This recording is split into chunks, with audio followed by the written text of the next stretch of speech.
আজি মানে আপোনাৰ পুলিচ দিৱস আৰু এই পুলিচ দিৱসৰ লগত সংগতি ৰাখি আমাৰ ভাৰতীয় যিটো সাংবাদিক সন্থা নগাঁও জিলাৰ আৰু ৰূপহী যিটো আঞ্চলিক সংঘ আছে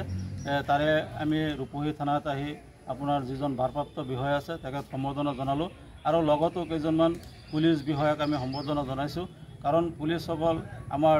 দিনে নিশাই আপোনাৰ ৰাইজৰ সেৱা কৰি থাকে আৰু বহুত ঘাট প্ৰতিঘাতত তেখেতসকলে দিন পাৰ কৰে আৰু এই পুলিচ দিৱসত আমি অসমৰ সকলো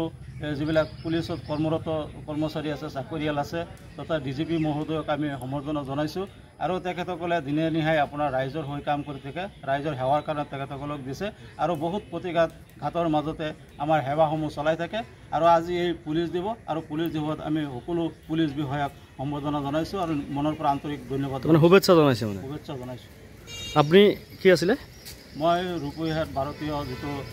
আপোনাৰ সাংবাদিক সংঘ আছে তাৰে মই আঞ্চলিক সভাপতি হওঁ আপোনাৰ নাম আবুল বাছাৰ